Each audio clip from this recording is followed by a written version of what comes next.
Hotel में हुए हमले के बाद चारों तरफ पुलिस और एम्बुलेंस की गाड़ियां खड़ी थीं। मीडिया कैमरे लेकर दौड़ रही थी।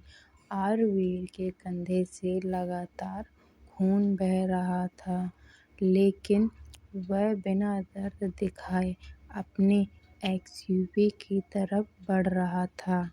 अदिति उसके सामने आकर खड़ी हो गई।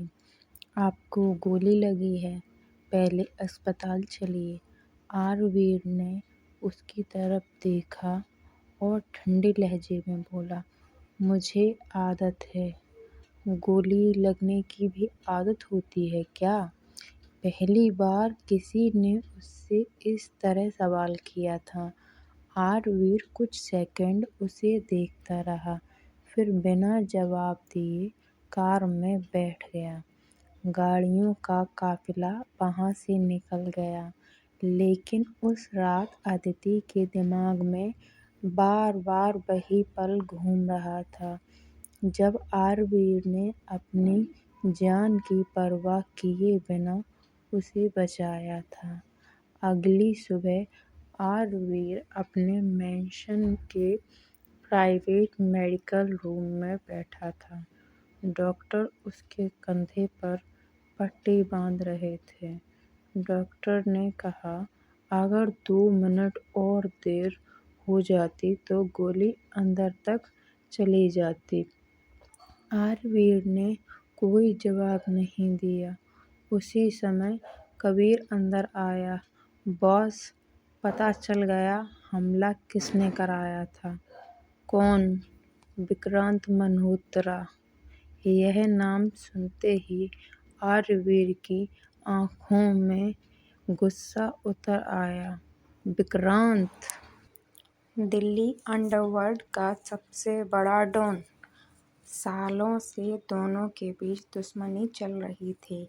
कबीर बोला, वो सिर्फ आपको नहीं, उस लड़की को भी निशाना बना सकता है। आरवीर कुछ देर चुप रहा, फिर बोला, आज से अदिति पर 24 घंटे नजर रहेगी, लेकिन उसे पता नहीं चलना चाहिए। अदिति अपनी संस्था से घर लौट रही थी। शाम का समय था। अचानक उसे महसूस हुआ कि एक काली कार काफी देर से उसका पीछा कर रही है। वह तुरंत एक दूसरी गली में मुड़ गई। कार भी मुड़ गई। अब उसे यकीन हो गया था कोई उसका पीछा कर रहा है। तभी पीछे से 2 बाइकें तेजी से उसकी तरफ बढ़ीं। बाइक सवारों ने उसका रास्ता रोक लिया। चलो, बॉस बुला रहे हैं। अदिति पीछे नहीं हटी। उसने अपने बैग से पेपर स्प्रे निकाला और एक बदमाश की आंखों में छिड़क दिया।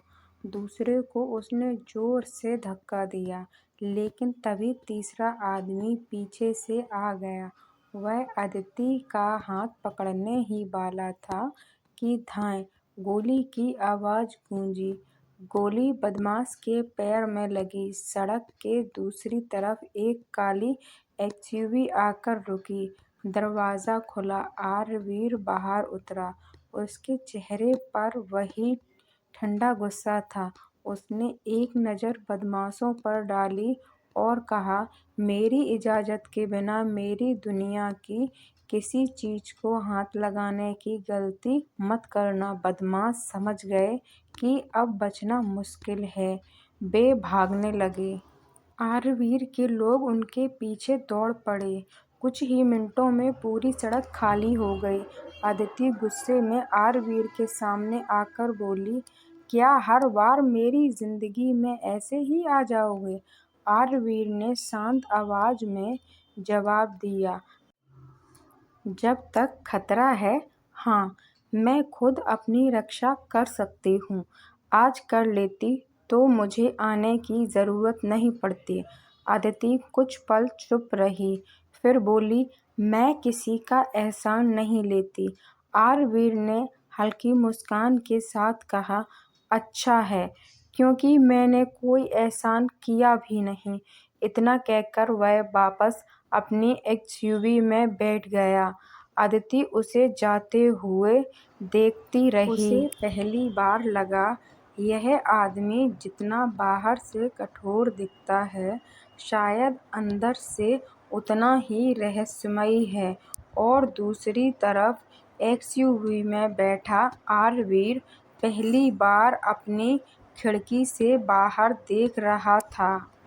उसने धीरे से कहा, यह लड़की मेरी सबसे बड़ी कमजोरी नहीं बननी चाहिए, लेकिन किस्मत शायद कुछ और ही लिख चुकी थी। आगे का पार्ट देखने के लिए चैनल को सब्सक्राइब करें।